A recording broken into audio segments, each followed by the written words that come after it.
지난 영상에서는 청소업을 하면서 사람을 구하는 게 생각보다 쉽지 않았다는 이야기를 했습니다. 단순히 오늘 하루 같이 일할 사람 한 명을 구하는 게 아니었습니다. 앞으로 계속 합을 맞춰갈 내 팀원을 찾는 과정이었던 거죠. 그러다 보니까 단순히 청소를 잘하느냐만 봐서는 안 됐습니다. 성격은 어떤지, 약속을 잘 지키는 사람인지, 어디에 사는지, 어느 정도 거리까지 출장이 가능한지, 나와 작업 방식이 맞는지 생각보다 고려해야 할 게 굉장히 많았습니다. 그런데 이런 것들을 당근 알바처럼 일회성으로 사람을 구하는 방식으로 해결하기는 굉장히 어렵습니다. 그래서 오늘은 제가 생각하는 팀을 갖추는 방법에 대해서 이야기해 보겠습니다. 제가 생각하는 방법은 크게 몇 가지가 있습니다. 첫 번째, 동업을 하는 방법입니다. 어쩌면 가장 쉽게 생각할 수 있는 방법입니다. 친구나 지인과 함께 청소업을 시작하는 거죠. 이 방법의 가장 큰 장점은 확실한 아군이 생긴다는 겁니다. 처음부터 나와 함께 하는 사람이 있기 때문에 인력에 대한 걱정을 어느 정도 덜 수 있고 혼자 시작하는 것보다 심리적으로도 훨씬 든든합니다. 하지만 동업에는 분명한 단점도 있습니다. 결국 수익을 나눠야 하기 때문에 혼자 하는 것보다 개인에게 돌아오는 수익은 줄어들 수밖에 없습니다. 그리고 더 중요한 문제가 있습니다. 일이 잘 될 때도 문제가 생길 수 있고 일이 안 될 때도 문제가 생길 수 있다는 겁니다. 일이 너무 많아지면 누가 일을 더 많이 했느냐, 누가 더 고생했느냐, 이런 문제가 생길 수 있고 반대로 일이 없을 때는 왜 나는 이렇게까지 하고 있는데 수익이 이것밖에 안 되느냐 라는 불만이 생길 수도 있습니다. 처음에는 정말 좋은 친구였는데 사업을 같이 하면서 관계가 틀어지는 경우도 있기 때문에 저는 동업을 한다면 시작하기 전에 수익 배분이나 역할, 책임에 대한 부분을 정말 명확하게 정해놓는 게 중요하다고 생각합니다. 두 번째는 다른 소규모 청소업체와 협력하는 방법입니다. 예를 들어 오더가 아직 많지 않은 소규모 업체 대표 2명이 서로 협력하는 겁니다. 입주 청소는 보통 3명에서 4명 정도가 작업을 하니까 각 업체 대표 2명을 포함해서 총 4명 정도를 맞추는 방식입니다. 서로 오더가 있을 때 인력을 공유하는 거죠. 이 방법은 동업처럼 회사를 합치는 게 아니기 때문에 각자 사업체를 유지하면서 서로 부족한 인력을 채울 수 있다는 장점이 있습니다. 하지만 이 방법도 현실적인 문제가 있습니다. 가장 먼저 서로의 청소 스타일이 맞아야 합니다. 한쪽은 정말 꼼꼼하게 하는 걸 중요하게 생각하는데 다른 쪽은 빠르게 끝내는 걸 중요하게 생각한다면 같이 현장에 들어갔을 때 서로 불편해질 수 있습니다. 그리고 오더량이 한쪽으로 계속 치우치는 경우도 문제가 됩니다. 예를 들어 한쪽은 계속 오더가 많은데 상대방은 일이 별로 없다면 일방적으로 인력을 제공하는 상황이 될 수 있습니다. 결국 서로 주고받는 균형이 어느 정도 맞아야 오래 유지할 수 있는 방식입니다. 또 하나 현실적인 문제가 있습니다. 서로의 오더 날짜가 겹치는 경우입니다. 예를 들어 같은 날에 일정이 겹치는 경우입니다. 그러면 결국 서로의 오더를 모두 해결할 수 없게 됩니다. 그때는 다시 각자 사람을 구해야 합니다. 또는 어느 한쪽이 부득이하게 일을 할 수 없는 경우입니다. 역시 온전히 혼자 해결해야 합니다. 그래서 이 방법도 초반에는 상당히 도움이 될 수 있지만 오더가 많아질수록 한계가 생길 수 있다고 생각합니다. 그렇다면 제가 가장 추천하는 방법은 무엇일까요? 저는 다른 청소업체에서 직접 일을 해보는 것이라고 생각합니다. 쉽게 말하면 일당으로 다른 여러 업체의 현장에 들어가서 팀원으로 일해보는 겁니다. 저는 이 과정이 청소업을 창업하려는 사람에게는 정말 중요하다고 생각합니다. 솔직히 말씀드리면 저는 이 과정을 충분히 거치지 않았습니다. 그래서 오히려 혼자서 하나하나 만들어가면서 정말 많은 시행착오를 겪었습니다. 여기에서 포인트는 여러 업체에서 일하는 것입니다. 어떤 한 업체의 모습만 벤치마킹해서는 안 됩니다. 이미 시스템이 갖춰져 있는 청소업체에서 팀원으로 일해보는 건 생각보다 굉장히 큰 기회입니다. 왜냐하면 돈을 벌면서 동시에 현장에서 배울 수 있기 때문입니다. 예를 들어 약품 하나를 보더라도 이 약품은 어디에 쓰는지, 어떤 모재에 사용하면 안 되는지, 얼마나 희석해야 하는지 이런 것들을 실제 현장에서 경험하게 됩니다. 도구도 마찬가지입니다. 어떤 현장에서는 어떤 도구를 쓰는지, 왜 이 도구를 선택하는지, 같은 오염이라도 어떤 방식으로 접근하는지, 고객은 어떻게 대하는지, 일당직 팀원을 어떻게 대하는지, 그럴 때 일당직으로서 어떤 느낌을 받는지, 어떤 업체가 좋은 업체인지 등등 이런 것들은 책이나 유튜브만 보고 전부 배우기는 어렵습니다. 결국 직접 해보는 경험이 필요합니다. 그리고 창업 초기에는 모든 걸 다 해볼 수가 없습니다. 모든 장비를 살 수도 없고, 모든 약품을 사볼 수도 없고, 모든 도구를 직접 사용해 볼 수도 없습니다. 무엇보다 처음부터 수많은 장비와 약품을 사놓고 이게 좋은 건가 하면서 테스트하는 것도 현실적으로 쉽지 않습니다. 그런데 다른 업체에서 일을 해보면 이미 그 업체가 수많은 시행착오를 거쳐서 만들어 놓은 시스템을 경험할 수 있습니다.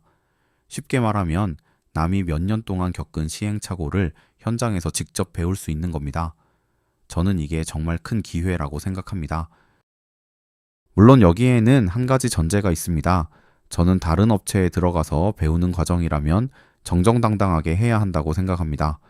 내가 앞으로 창업을 준비하고 있다는 사실도 미리 알리고 내가 어느 정도의 실력을 가지고 있는지도 정확하게 이야기해야 합니다. 처음부터 다른 업체의 기술이나 인력을 빼오겠다는 생각으로 접근하면 안 됩니다. 그 업체의 시스템과 노하우를 존중하면서 저도 앞으로 청소업을 해보고 싶어서 많이 배우고 싶습니다. 이런 자세로 배우는 게 맞다고 생각합니다.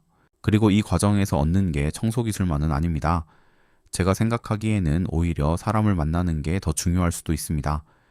청소 현장에서 같이 일하다 보면 여러 사람을 만나게 됩니다.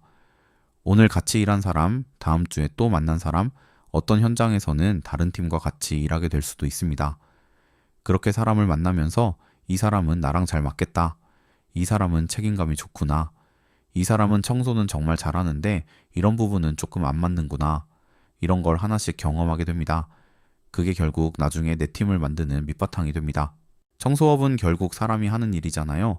아무리 좋은 장비가 있어도 사람이 해야 하고 아무리 좋은 시스템을 만들어놔도 사람이 움직여야 합니다. 결국 창업을 하고 나서도 사람의 도움이 절실하고 사람 때문에 힘들 수도 있고 반대로 좋은 사람 때문에 성장할 수도 있습니다. 그렇기 때문에 창업하기 전에 사람을 만나고 같이 일해보고 서로의 성향을 알아가는 과정이 굉장히 중요하다고 생각합니다. 그리고 그 과정에서 만난 일당분들과 자연스럽게 인연이 이어질 수도 있습니다. 처음에는 그냥 같이 일했던 사람이었는데 나중에는 서로 연락하면서 일을 같이 할 수도 있고 내가 팀을 만들었을 때 함께 할 수도 있습니다. 물론 본인의 역량이 어느 정도 갖춰져 있어야 좋은 사람을 내 팀으로 데려오는 것도 가능합니다. 좋은 사람 입장에서도 아무 업체나 들어가고 싶지는 않을 테니까요.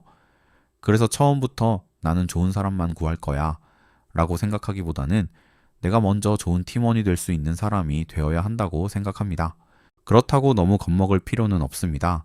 처음부터 완벽한 팀을 만들 필요도 없습니다. 한 명 만나고 또 한 명 만나고 같이 일해보고 서로 맞으면 계속 가고 안 맞으면 또 다른 사람을 만나면 됩니다. 그렇게 조금씩 경험과 인맥을 쌓다 보면 언젠가는 내가 원하는 사람들과 팀을 만들어갈 수 있다고 생각합니다. 한 명씩 맞춰가는 거죠. 그런데 제가 청소업을 준비하시는 분들에게 꼭 말씀드리고 싶은 게 하나 있습니다. 처음부터 팀장으로 시작하려고 하지 않았으면 좋겠습니다. 요즘 보면 청소업을 시작하면서 장비를 잔뜩 구매하고 다른 업체의 팀장으로 들어가서 바로 오더를 받아 운영하려는 경우도 있습니다. 물론 사람마다 상황이 다르고 그 방법이 잘못됐다고 말할 수는 없습니다.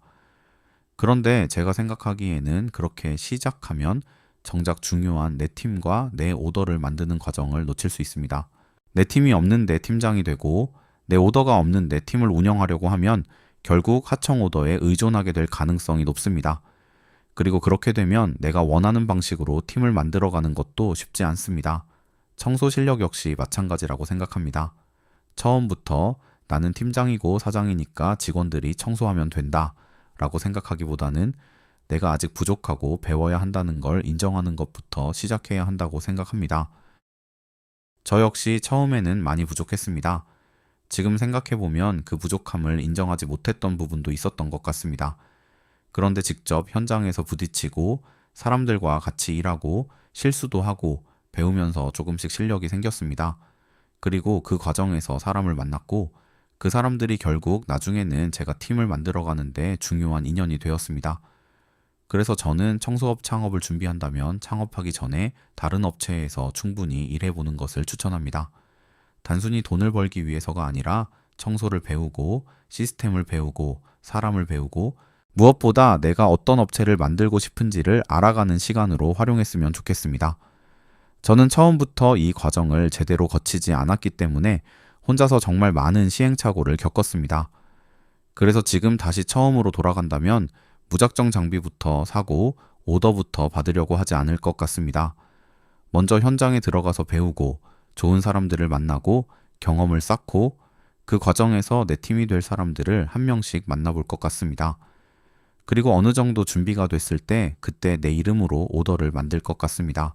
결국 청소업은 제 입 청소만 잘한다고 되는 것도 아니고 영업만 잘한다고 되는 것도 아니고 장비가 많다고 되는 것도 아닌 것 같습니다. 사람이 하는 일이기 때문에 결국 사람을 알아야 하고 사람과 일할 줄 알아야 하고 사람과 함께 성장할 수 있어야 합니다. 그래서 제가 청소업을 처음 시작하는 분들에게 해주고 싶은 말은 딱 하나입니다.